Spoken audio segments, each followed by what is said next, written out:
Hi, I'm Jennifer Mulchandani. And I'm Heather Michaelgard. Welcome to the M Word, where we have uncensored conversations on all things marketing. Due to COVID, we are not recording in the studio and apologize for any poor audio or technical glitches. As soon as it is safe, we will have our guests with us in the studio.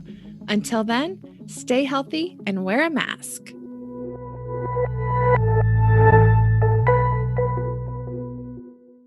Hello and welcome to the M Word. My name is Jennifer Mulchandani. And I'm Heather Michaelgard. And today we are talking to Brian Loebig, the founder of Loebig Ink, LLC, an award-winning technology blog writer and business owner. Brian has over 20 years working as a practitioner and administrator in the small business, nonprofit, human service, and technology fields with a special emphasis on SEO, web design, and social media. Thank you for joining us today, Brian. Happy to be here. Awesome. Well, and I should add, Brian, you and your business have been really important partners of Arlington Strategy for many, many years now. And I've appreciated that business partnership and your team's stellar support on SEO specifically. And so it's great to have you sit down and share more about your business today and your journey along the business, your marketing. So thank you. Why don't you start out by just setting the stage for our listeners? How long have you been in business? What are you doing for marketing? What is your role or your team's role in marketing your own business, as well as sort of how you market for your clients?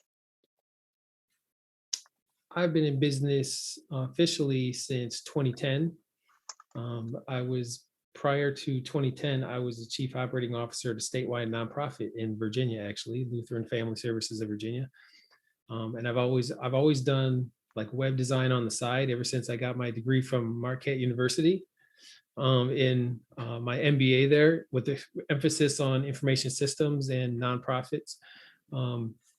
I've always helped manage or create the websites for every organization, since college.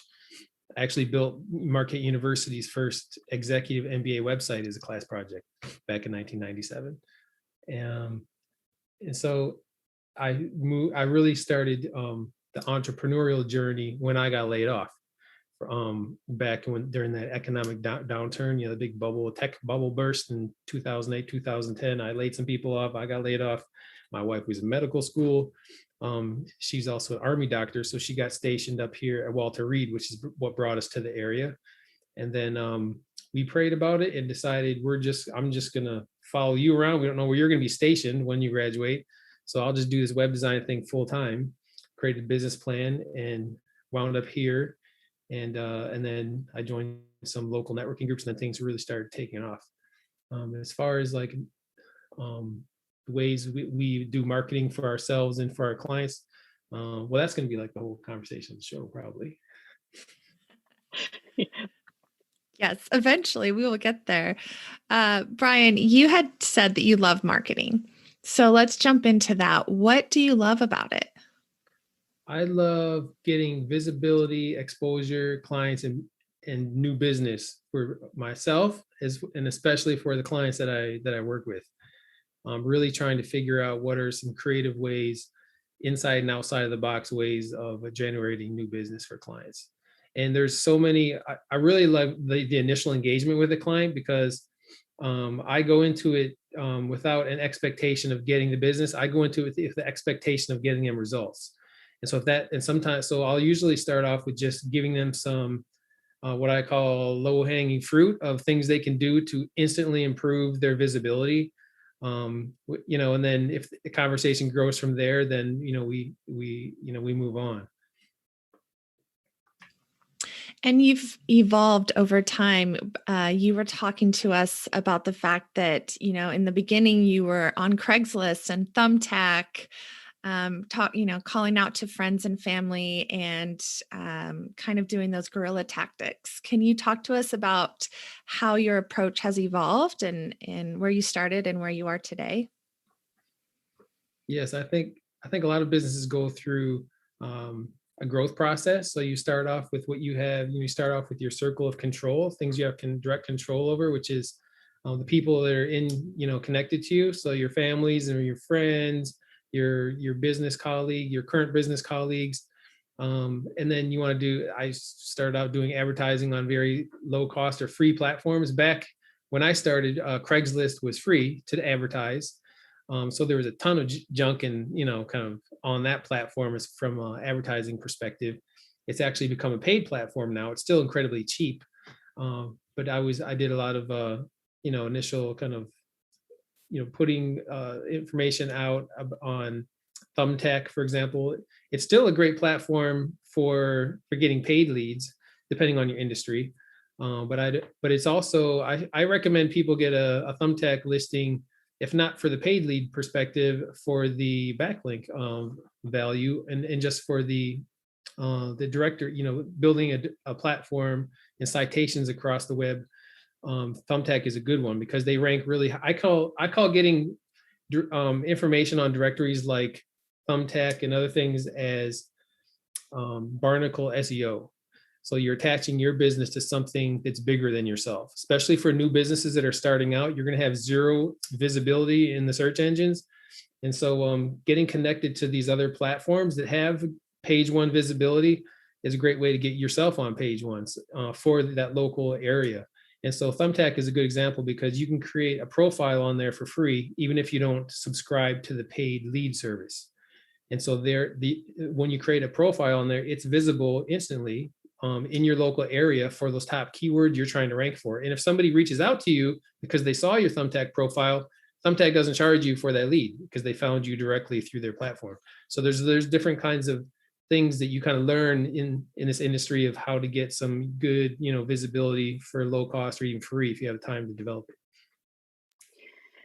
That's really interesting. And I want to dive a little bit more into sort of the evolution of the tactics because, when you start out and you're looking at these low cost or sort of alternative methods of getting found, did they stop working or did you just evolve because you were more sophisticated in your own knowledge of how to market, or was it a financial decision to evolve your own marketing and where you're putting emphasis on these different tactics?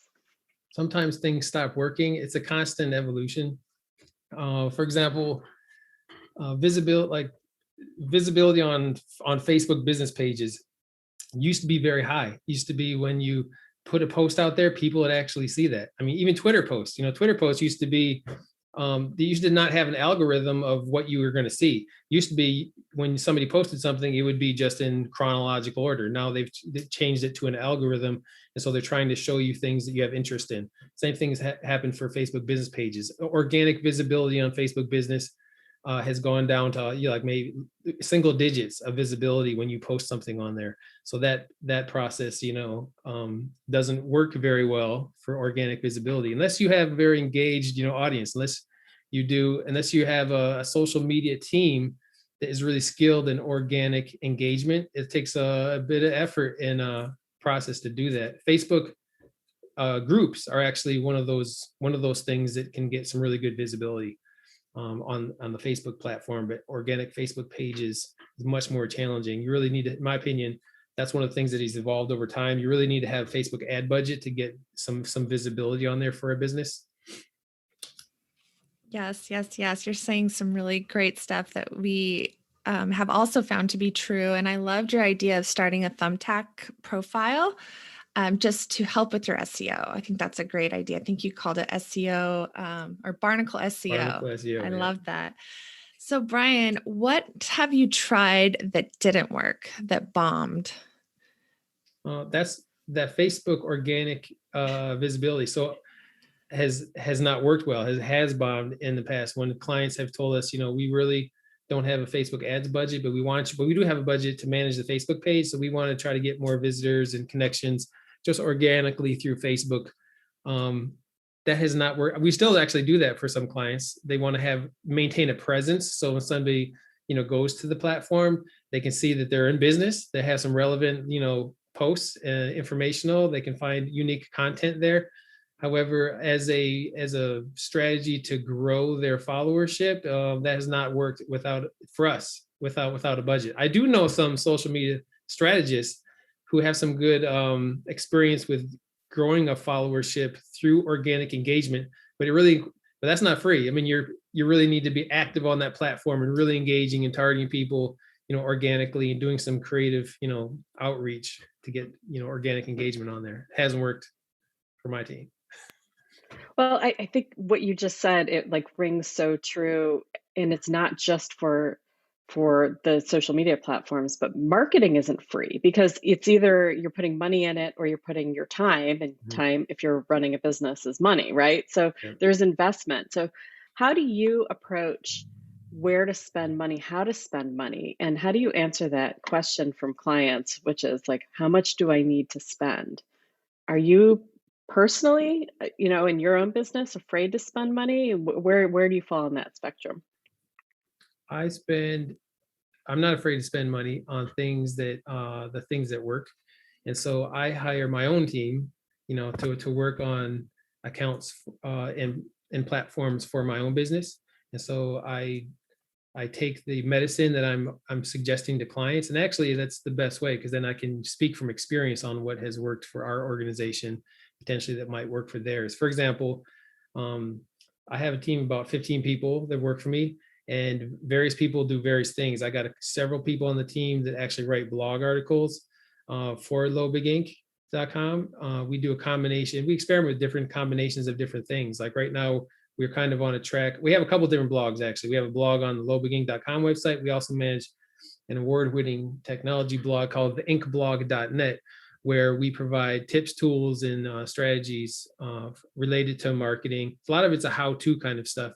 But one of the article series on there that we're kind of restarting as a strategy, and we found it as real good strategy in the past, is to kind of like a podcast, but blog format, like featuring clients, promoting them on what we call the Entrepreneurs in Action article series. And so we'll feature clients on that blog to get them visibility. And those are great shareable kind of posts because they like seeing themselves in an article, and then they'll share it with their followers. The reason we have that on a separate blog and not on the Loebig Ink website is I like to do a lot of how-to articles, how to set up a Google Analytics account, how to create a Facebook ad campaign. And so it's somewhat disconnected from my primary brand. So I'm able to share that with other marketing firms or web developers I work with, so that it's not directly connected to because I do a lot of white label kind of stuff. And so it's not directly connected to the Loebig Ink website. And we will drop all of these links in the show notes and in our comments of the post. But for those that are listening, inkblog.net, check that out. Theinkblog.net. Yep. Thank you. Brian, you are clearly an experienced marketer. Is there anything that's a little bit out of your comfort zone, or anything that scares you that you haven't tried yet? Yes. So one thing that's out of my comfort zone would be like HubSpot marketing. I have a business partner that's very skilled in that. And so if I have a client that comes in that that's on the HubSpot platform, for example, I love to bring in partners to help work on strategies to work on that, those kind of integrated, content management systems. My team has no problem kind of integrating HubSpot with websites. But as far as kind of rolling out, a full marketing integration with HubSpot, it's best to work with somebody who's a HubSpot partner who has great, depth and experience in that, for example. If I can drop a name, I would say Bob Lang is one of my business partners here in Rockville with Rev Partners. He's a HubSpot partner and expert. That's great. That's great. I think that the point there is know your lane, know what you're good at, and use your network when you have to fill in and around the edges. Yep, exactly. So everybody asks this.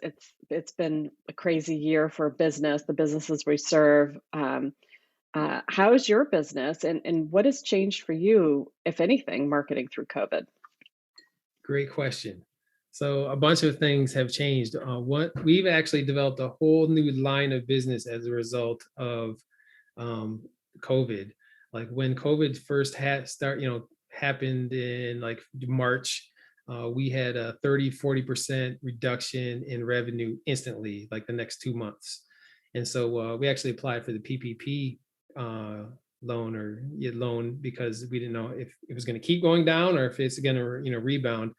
The month after that, though, was like March, April, May. In May, we actually had the best month of 2 years.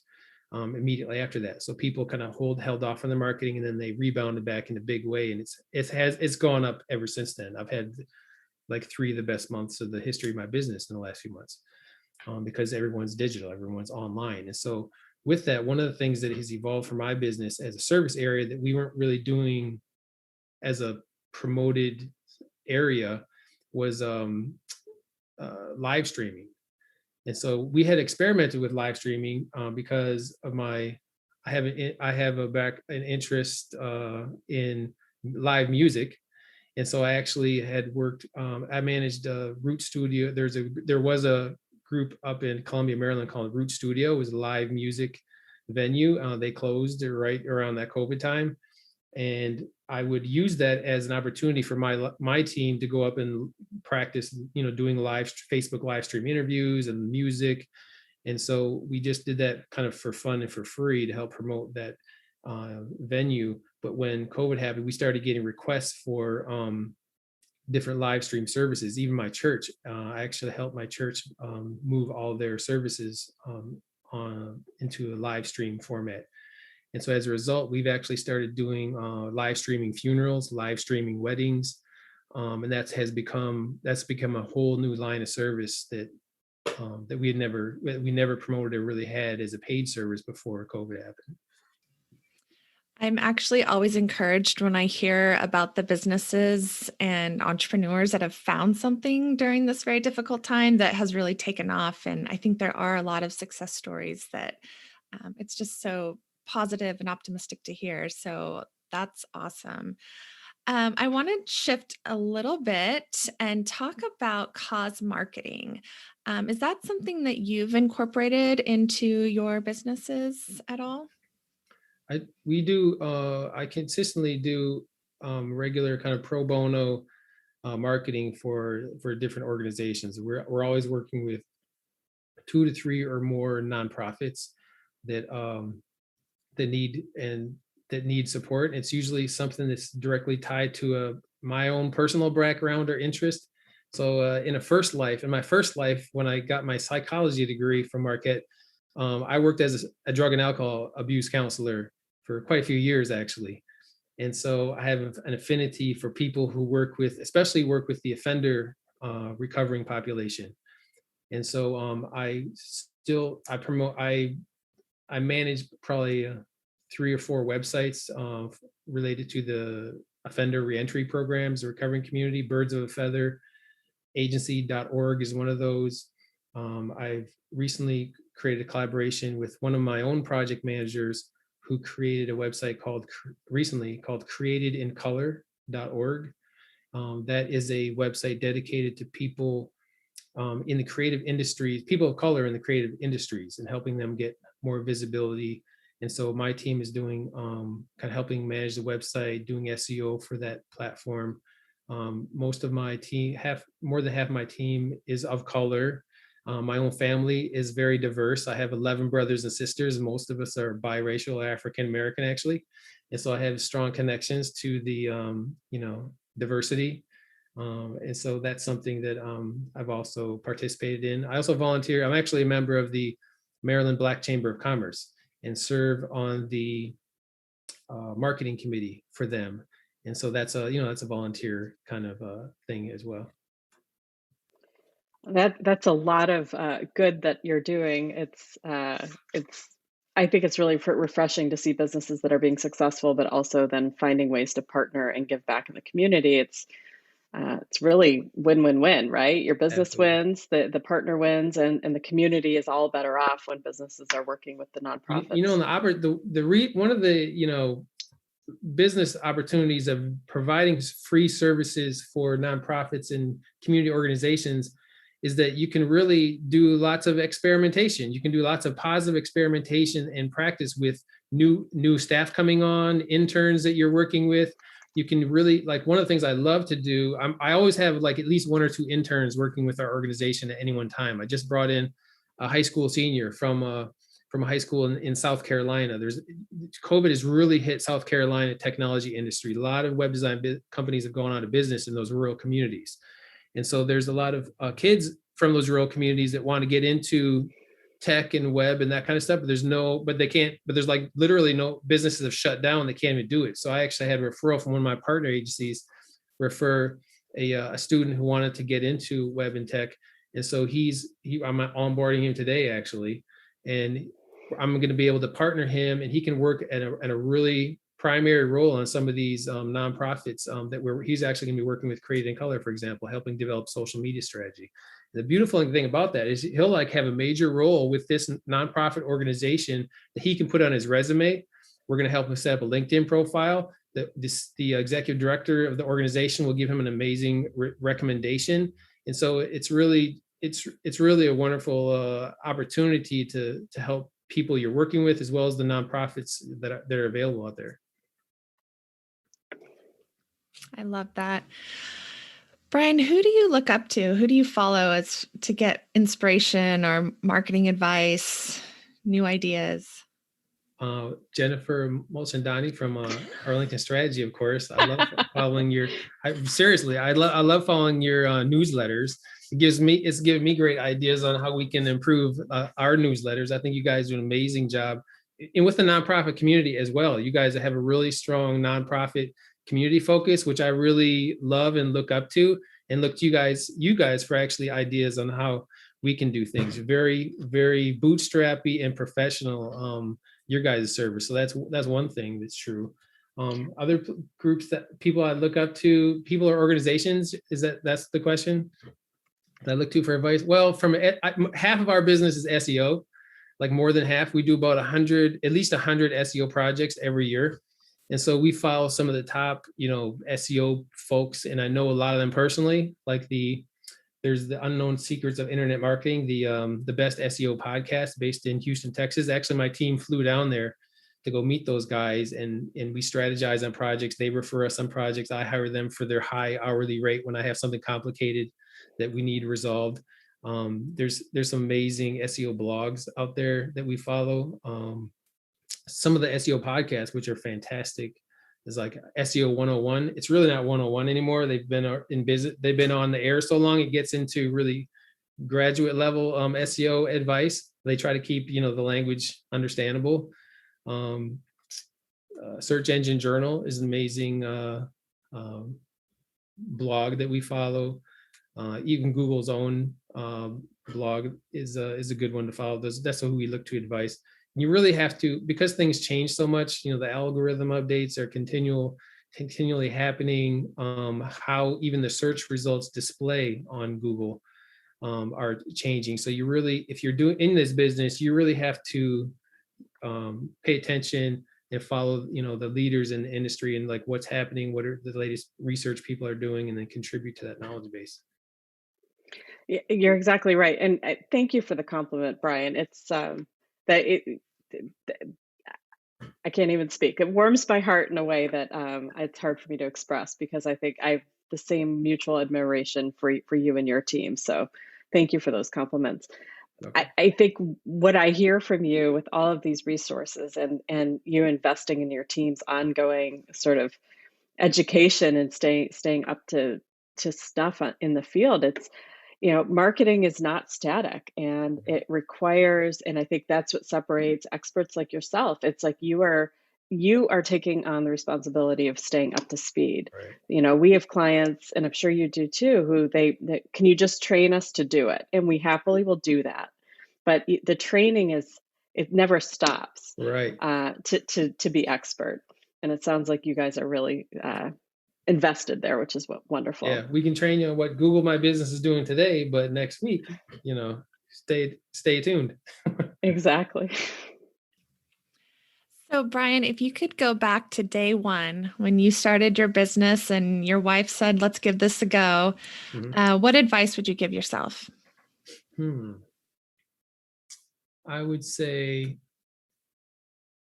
trust in the people that you bring on board earlier and more strongly. So as you bring on people, try not to micromanage them. Like help them get beyond your own level of expertise.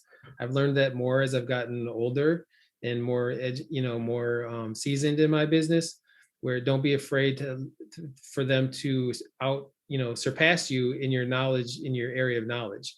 I've got people on my team that now have more knowledge and experience than me in different things, like in backlink research and development, or even the SEO process. I was the initial expert in training everybody originally, but when you have a project manager that spends all their day doing SEO and keyword research analysis, I rarely second guess anything or Robin Renee tells me about what needs to happen from a search perspective on SEO. I hear you, and it's a wonderful point in your business when you have invested in your team and they can become experts, and it isn't all on you and your shoulders. Yeah. So kudos to you, because that's a sign of good leadership. So, is there anything you're going to try new this year, Brian? New this year, I think. That's a good question. I'm always trying new stuff. So what's the next new thing is probably the best question.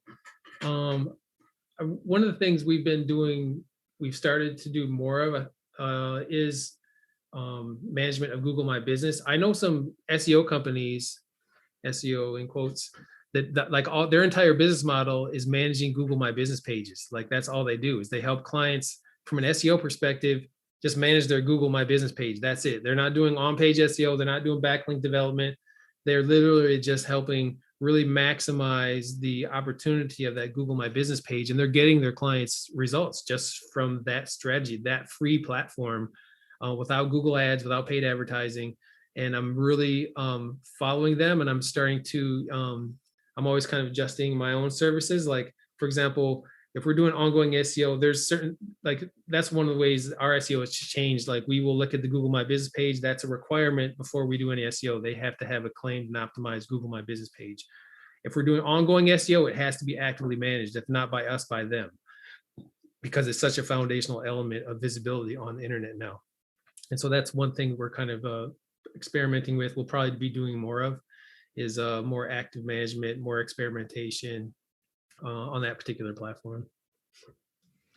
So Brian, how can our listeners find you if they want to learn more or talk to you about SEO?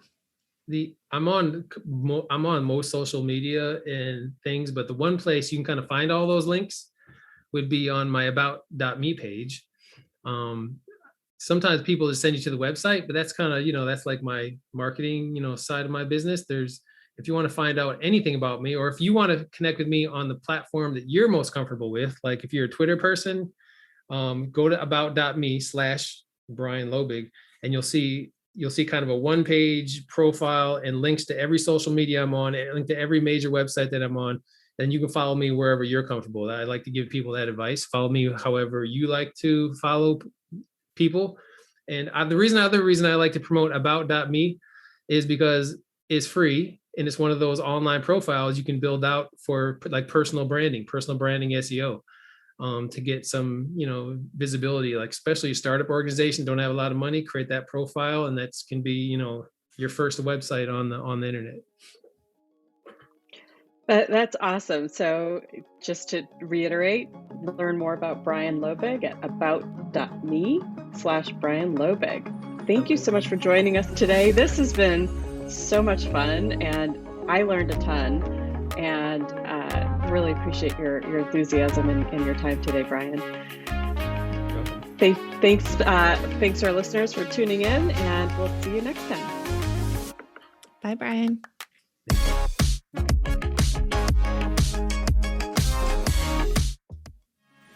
Thanks for listening. We hope you'll come back. Subscribe to the M Word wherever you listen to podcasts. And for more uncensored conversations, visit the M Word page at arlingtonstrategy.com.